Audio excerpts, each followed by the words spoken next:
Les plans de jeu de Luis Enrique commencent à irriter beaucoup de joueurs. Bon, je crois qu'on va devoir parler et j'espère que cette vidéo ne déchaînera pas trop les passions. J'espère que voilà, ceux qui commenteront, je sais qu'ils sont vraiment super cool. J'ai une communauté magnifique, merci à vous. Voilà, prendront le recul parce qu'on va parler d'un sujet chaud, un sujet qui peut faire déchaîner les passions. Luis Enrique, vous l'avez vu, Jamel, insider, c'est le bon terme, mais en tout cas, une des personnes les plus fiables, si ce n'est la personne la plus fiable concernant le PSG, a fait un peu le point sur ce qui se passe en interne. Bon, avant de commencer de vous donner mon avis sur Luis Enrique, je vais quand même dire une chose importante. N'oubliez pas que oui, je le sais, c'est certes une personne extrêmement fiable, mais ça ne veut pas dire que c'est la vérité absolue, l'omniscience ou j'en sais rien. Il peut se tromper comme n'importe quel humain, mais en l'occurrence, quand il sort une info, il n'en sort pas des masses. Elle s'avère vraie. Alors, il a des sources au sein du club, je sais pas trop comment, mais voilà. À une époque, on a eu, un sorte de clash Messi-Galtier qu'il avait sorti. Le père de Messi, il me semble, avait démenti ça. Il y avait eu beaucoup, beaucoup, beaucoup de menaces sur lui et malheureusement, vous connaissez internet. Ben, après le départ de Messi, ça s'est prouvé et globalement, tout ce qu'a dit Jamel s'est prouvé, malgré, des potentiels démentis. Je vais vous prendre un exemple, très, très concret. Il a dit ça ce 5 octobre: «Depuis quelques jours, Prestel Kipembe ne participe plus aux séances collectives». OK, bah, voilà information de Jamel et Kipembe lui-même, le petit Presco, le petit Presnel, arrête de raconter de la je suis pas vulgaire les gars, pour des likes. Voilà, c'est un petit peu, ce que répond Kipembe, donc c'est chaud. Donc là, il lui dit clairement: «Allez, tu cherches tes likes, tu es un arnaqueur comme tout le monde, tu saoules». Et bon, bah, voilà, il lui rétorque que tu n'étais ni à la séance collective de jeudi, ni celle de vendredi, ni celle d'aujourd'hui. C'est d'ailleurs pour ça que tu n'apparais sur aucune photo depuis quelques jours.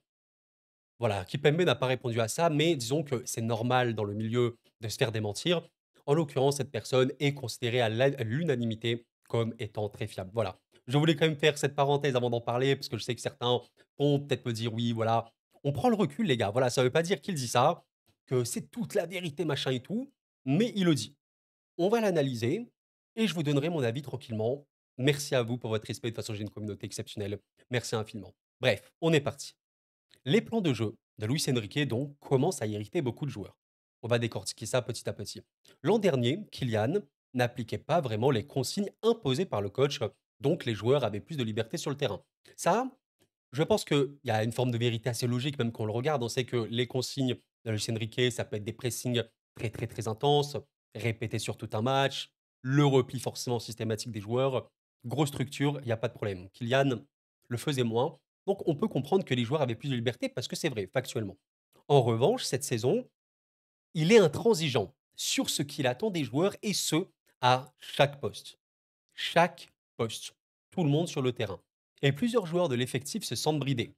Encore une fois, on est à peu près d'accord, je pense, pour dire que si on regarde le PSG, oui, il y a des joueurs qu'on peut sentir bridés, notamment, allez, Nuno Mendes, c'est un peu un exemple qui revient le plus. On peut même penser à Warren Zaïre-Emery qui a un début de saison qui est compliqué depuis quelques mois maintenant. Warren, qui est un joueur de dernier tiers, peut avoir un peu plus de mal d'exister dans cette animation-là précisément, le football des possessions, entre autres. Voilà, bref, OK. Il demande par exemple des choses bien précises aux offensifs, ce qui laisse moins de place à leur liberté. On peut penser notamment à des Barcola, des Dembélé. Si les consignes ne sont pas respectées, les joueurs sont directement repris, que ce soit dans le vestiaire ou durant le travail vidéo. D'accord. À titre d'exemple, il ne veut pas voir les attaquants prendre la profondeur. On a donc des offensifs qui sont utilisés à contre-registre. C'est un point forcément majeur. On fera le bilan juste après avoir terminé la lecture, mais je fais une petite parenthèse sur ça. Effectivement, au vu du jeu de Luis Enrique, qui a un football de possession très très haute, 70% de possession même plus, tu attends des circuits. On appelle ça voilà, des circuits particuliers. Avoir le ballon, le garder longtemps, chercher à fond les décalages et tout, et à un moment, réussir à faire tomber l'adversaire sur ça et basta. Mais effectivement, tu laisses moins de liberté à tes joueurs parce que tu attends vraiment de quelque chose de très précis, même s'ils sont versatiles, vous le savez. OK. Plusieurs joueurs de l'effectif estiment pourtant que l'équipe est bien plus dangereuse lorsque le plan de jeu n'est pas respecté et que les offensifs prennent la profondeur et ont de la liberté. Le fameux débat. Et on en a parlé très récemment de Luis Enrique sur la chaîne, pas entièrement, là c'est vraiment la première fois que je fais une vidéo focus sur lui. Mais c'est vrai que j'ai vu beaucoup, beaucoup de commentaires en me disant qu'en gros, en vrai, cette équipe n'est pas une équipe de possession, il n'a pas les joueurs pour. Je vais vous donner mon avis juste après. C'est cool parce que je peux vous répondre, donc c'est super bien. Bref. Donc, le problème, Lucho ne veut pas de jeu de transition. et veut absolument un jeu de possession, peu importe l'adversaire. Et là, on va pouvoir le développer puisque ça c'est intéressant. Le fait de ne pas voir les offensives prendre la profondeur est d'ailleurs dû à cette consigne de Luis Enrique justement. OK. Donc il a balancé ça comme ça, Jamel, tranquillement. Tweet qui a été, voilà, vu, quasiment 1 million de fois, beaucoup de réactions. Écoutez, qu'est-ce qu'on en pense? Avant de vous dire ce qu'on en pense, il y a quelqu'un qui lui a répondu, ici et il lui a dit, «Il va juste finir par se mettre tout le monde à dos. Il agace la presse, une partie grandissante des supporters et de ses joueurs commence à s'agacer. Si ça continue, son absolutisme va lui coûter sa tête. Lucho va vraiment mourir avec s des idées pourvu qu'on y survive». Ce que rajoute Jamel à ce moment-là, à réponse à cette, phrase: «Bah, d'ailleurs, en parlant de la presse, il y a énormément de journalistes qui veulent vraiment l'éteindre». En mode, c'est un peu l'homme à abattre, vous avez capté. «J'espère qu'on vivra une belle saison parce qu'ils vont pas le louper sinon malheureusement». Il y en a des choses, il y en a des choses clairement. Bref, bon, comment on récapitule tout ça? Luis Enrique, apparemment des joueurs seraient irrités vis-à-vis de lui parce qu'ils ont moins de liberté, parce que le profil de ces joueurs-là n'est pas forcément le profil de foot de possession, et cetera et que oui, même la presse est sur lui et entre guillemets, il y a ce problème Luis Enrique, qu'il se remettrait pas en question. Il veut mourir avec ses idées, foot de possession quoi qu'il arrive et cetera. Bon, déjà, ce que j'ai envie de dire vis-à-vis de ça, on va regarder, l'effectif dans un premier temps. Ça, c'est vrai que c'est quelque chose dont on a, bon, déjà parlé sur cette chaîne, vous le savez si vous suivez le PSG logiquement. L'effectif parisien, c'est vrai, c'est un effectif où il y a des joueurs de ballon, hein, je pense notamment à Neves, je pense notamment, allez, pourquoi pas à Vitinha, clairement, c'est vrai. Maintenant, globalement, bah, quand tu prends notamment les offensives Dembélé, Barcola, c'est très, très cliché, vous savez, le football vraiment de transition, même Kolo Muani, on a déjà évoqué Kolo. Comme disait quelqu'un, je sais plus trop qui le disait: «Il n'y a pas de mauvais joueurs, il y a que des mauvais contextes et de mauvaises situations». Pourquoi Kolo à Francfort, il était sincèrement fort? Je sais pas si vous l'avez vu, mais il était fort. Randal Kolo Muani à Francfort, c'était un des attaquants les plus redoutés de Bundesliga. Je sais que certains vont me dire: «Oui, mais Koro, le niveau de la Bundesliga, c'est autre chose, machin». Je sais pas si c'est le niveau en tant que tel, mais plutôt l'ADN du championnat qui est un football extrêmement offensif, qui laisse des espaces de fou. OK, je suis d'accord avec vous, mais Francfort n'était pas une équipe de possession, c'était vraiment une équipe de transition et Kolo à la récupération de son équipe qui peut partir en contre, manger les espaces et tout, c'est un délice, qu'il y a beaucoup moins avec ce PSG forcément et on le voit. Quand on voit Kolo, c'est pas vraiment un joueur de possession. J'ai pas l'impression en le voyant. Barcola, Dembélé, alors ils peuvent faire, hein, quand ça joue bien. J'ai l'impression qu'encore une fois, c'est des joueurs de transition et quand on dit transition, ça veut pas dire, lâcher le ballon, jouer avec 20-30 de ballon, c'est pas ça. C'est maintenir un pressing important en bloc médian, par exemple. Le match, il se finit, aller à 55 de possession, 55-45, 50-50 parfois. C'est ça, en fait. Tu n'es pas obligé de jouer bloc bas tout le match, pas du tout et on l'a parfaitement vu, notamment avec Arsenal, qu'il a parfaitement fait contre le PSG qui a fini en bloc médian bas vers, la seconde mi-temps. C'est ça et ça, c'est l'adaptation. On va en parler de l'adaptation justement. Bref, Barcola, même Doué, je pense qu'on peut en parler. Doué, peut-être un peu plus pertinent en football de possession peut-être. Asensio, OK. Mais Lee, je suis aussi d'accord. Fabian, tu vois, quand tu vois Fabian, c'est intéressant parce que Fabian, dans une équipe de position, peut être cool. Dans l'absolu, je trouve que Fabian, quand il faut partir en contre, c'est un joueur extrêmement décrié. Mais quand il faut manger les espaces, un peu comme un colo, il est super pertinent, comme Warren Zaïre-Emery. Hakimi, Mendes, forcément, il faut l'évoquer. C'est tellement, tellement, tellement des joueurs forts en transition. C'est dur. C'est vrai que c'est dur de penser comme ça, forcément. Et vous savez ce qui est fascinant? Je pense qu'on est à peu près d'accord pour dire que l'Espagne, je vais pas dire est la meilleure équipe du football de sélection actuelle, peut-être, hein, franchement peut-être, mais à l'Euro, en tout cas, c'était largement la meilleure équipe et la meilleure équipe a gagné. L'Espagne était fabuleuse. D'autres équipes jouaient bien, notamment l'Allemagne, mais l'Espagne a bien joué. On se souvient de l'Espagne de Luis Enrique. Je vous prends un exemple bête. L'Espagne de Luis Enrique, on va revoir la Coupe du Monde. Je pense qu'on avait un très très beau, très bon exemple. Ben voilà, exemple Japon-Espagne. Japon-Espagne, est-ce que vous le voyez? Je vous le montre, de manière tranquille. Alors, c'est pas les joueurs que je voulais voir, les stats. Est-ce que vous voyez ce que vous voyez là sur l'écran? Ce n'est pas une blague. L'Espagne a fait 1000 passes contre le Japon. 83 de possession. Des chiffres absolument lunaires, hein. 83 de possession, ça n'a pas de sens. Donc ça, c'est l'ADN Luis Enrique. Le Japon avait gagné ce match-là. Alors voilà, la possession extrêmement stérile de l'Espagne. Pourtant, il y a des joueurs de ballon, mais ce qui manquait, je trouve, à cette Espagne-là, c'était surtout un gros, gros finisseur. Morata peut terminer, mais n'était pas aussi bon que maintenant. Entre guillemets, tu vois que ouais, Luis Enrique, ça a toujours été ça. Et j'ai même pas besoin de vous montrer les autres matchs, c'était le cas pour tous les matchs de Luis Enrique. Depuis la reprise par De La Fuente, vous savez comment joue l'Espagne? Exemple très simple, Espagne-Croatie. Je vous demande, Espagne-Croatie avait combien de pourcents de possession pour l'Espagne? Allez, écrivez-le en commentaire si vous êtes chaud. Peut-être que vous allez trouver, sans tricher. Il est 10 minutes de vidéo à l'heure actuelle. Combien de possession il avait pour Espagne-Croatie? Croatie aime jouer le ballon. L'Espagne avait 46% de possession. Ça les a pas empêchés de gagner 3-0. Ça les a pas empêchés d'énormément briller sur ce match-là. Overall, l'équipe était très, très bonne. Fabian Ruiz, je pense, était homme du match. Excellent. Excellent, excellent pour le coup. Et globalement, l'attaque était fabuleuse parce que Lamine et Nico en transition, c'est absolument débile. Voilà, ça, c'est l'Espagne de La Fuente qui a montré énormément de choses. Un autre match, allez, assez fort, assez montrant de la qualité espagnole. On peut prendre par exemple ce match-là, Espagne-Italie, qui était une boucherie. Sincèrement, le match finit 1-0. Est-ce que vous vous souvenez comment l'Italie avait énormément de mal à exister? Voilà, ils ont eu vraiment beaucoup de mal. Bah, l'Espagne a eu 58% de possession. Ils ont le ballon, c'est pas voilà, 70, 75, 80. Pas du tout. Encore une fois, voilà, c'est bien. Là, tu vois, c'est un football qui est plutôt de transition, bien, bien, bien être placé, bien structuré, gros pressing, mais pas obsessionnel. Je veux le ballon, je veux le ballon, je veux le ballon. Voilà, je vais pas faire l'exemple avec tout le monde. Le match le plus chaud, je pense, pour l'Espagne, c'était celui-là contre l'Allemagne, peut-être, où en vrai, ils auraient pu perdre. C'était quasiment 50-50% de possession. Là, ça a joué sur la finition d'un côté. C'était très chaud. C'était un peu le match le plus chaud pour l'Espagne, mais voilà. Conclusion, les gars. Bon, ce que je suis en train de dire, c'est pas, oui, tu joues avec le football de possession, tu peux pas gagner dans le foot moderne.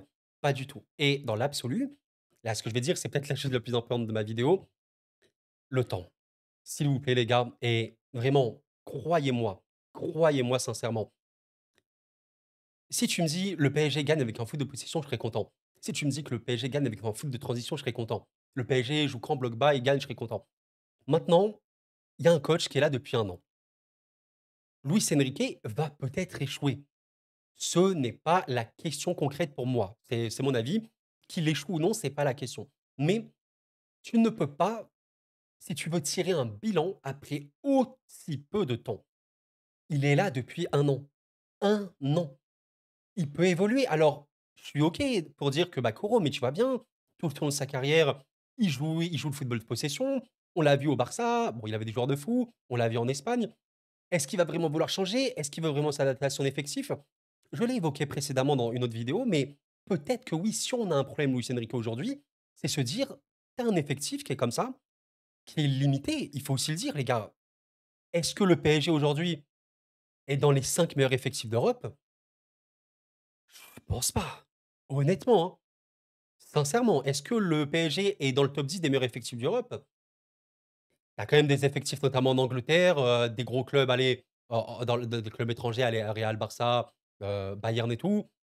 C'est des effectifs de fou et effectifs, je considère le banc également.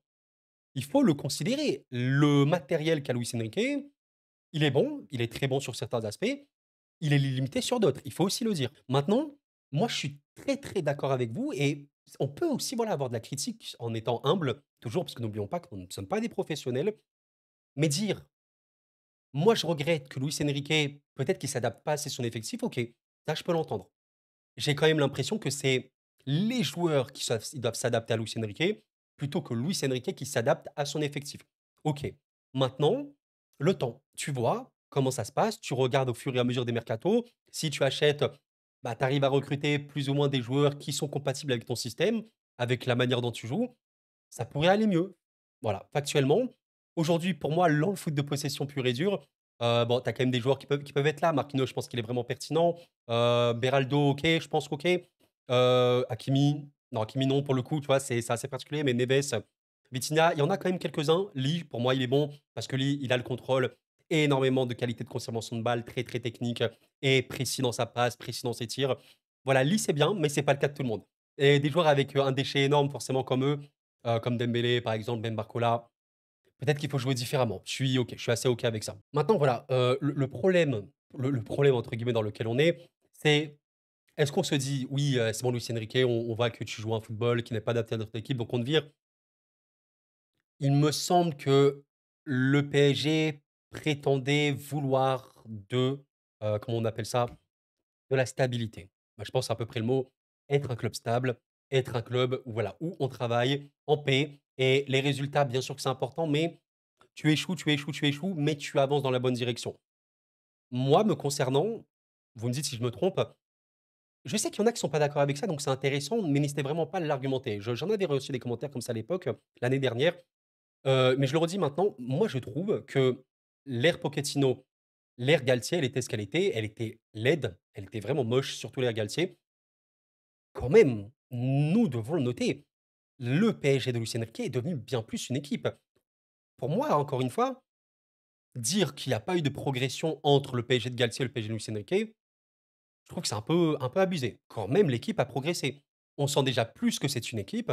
On sent quand même qu'il y a des fondements de jeu au niveau du pressing, de l'exigence.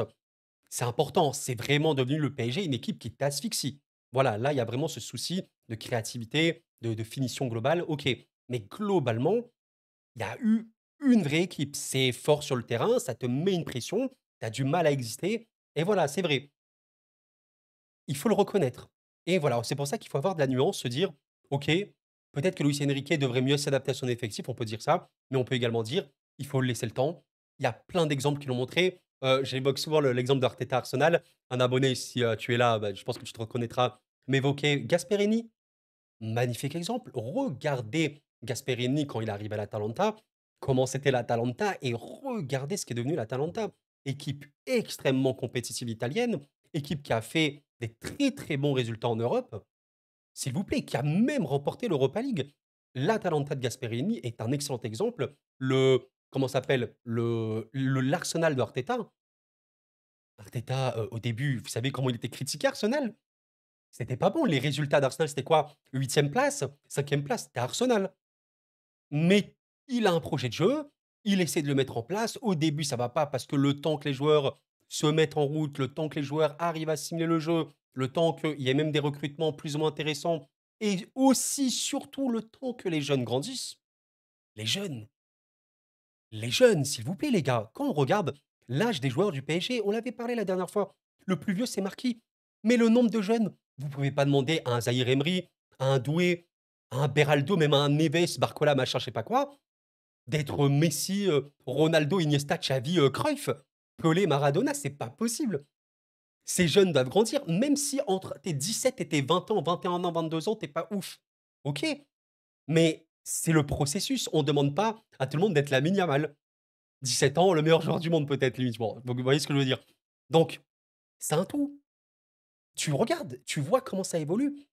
À un moment, le coach doit travailler. C'est comme si vous, on vous recrutait pour un poste et on vous dit: «Écoute, tu as 3 mois, si tu fais pas ce que l'autre a fait, avant toi, il a 20 ans de carrière, je suis désolé, mais je vais te virer». Vous voyez ce que je veux dire? Même le City de Pep, sincèrement, OK, le City de Pep est devenu rapidement une forte équipe, mais au début, c'était une équipe bonne. Elle était pas une équipe invincible limite ou je sais pas quoi. C'était une vraie bonne équipe. C'était pas le Real ou le Barça non plus de l'époque, vous voyez? Regardez ce qu'est devenu le City de Pep. Donc là, un moment, moi, je vous dis un truc, pour conclure cette vidéo. Luis Enrique, on peut le critiquer. Voilà. Maintenant, il faut rappeler un truc, quand on critique, il faut mettre entre guillemets «notre grain de sel». Je sais pas si c'est une bonne expression, mais prendre le recul, se dire: «Moi, je critique, mais je ne suis pas un professionnel». Voilà, faut admettre ça. C'est comme si voilà, je suis pas boucher, j'aime la viande, mais je suis pas boucher. Je vais critiquer un boucher sur son travail. Je peux le faire, mais je dois le faire avec modestie, avec tranquillité, parce que je ne suis pas un professionnel. Moi, cours au foot, je suis pas un pro. Je ne suis pas diplômé ni rien. Donc je critique Luis Enrique sur le sens: «Ah, peut-être que ton effectif, tu l'adaptes pas assez bien vis-à-vis de toi ou quoi». Voilà, bref. OK. Maintenant, j'ajoute: «Mais je te fais confiance parce que dans l'absolu, tu es un coach qui a prouvé au haut niveau, tu es un coach qui a une identité de jeu extrêmement importante. Mine de rien, même si OK, c'est quand même des joueurs de transition, pour moi, dans une équipe de possession, ils peuvent assumer, mais il faut s'améliorer, il faut réussir mieux ses circuits, il faut mieux réussir ses passes. Voilà, il faut travailler, il faut travailler. Les mercatos arrivent, fais un bon taf, recrute les joueurs essentiels à ton collectif, tu te renforces au fur et à mesure des années et on regarde. Si dans 5 ans, prends un exemple, hein, dans 5 ans, il n'y a pas eu d'évolution, tu sens que c'est vraiment mauvais, même le PSG a régressé, OK, on peut en parler. Là, il y a plus débat. Mais il est arrivé l'année dernière avec un effectif qu'il a pas choisi. Là, on est 1 an plus tard avec également des joueurs, bah, pas forcément qu'il voulait au premier abord. Voilà, après, cela n'empêche, oui, des choix qui peuvent être plus ou moins douteux.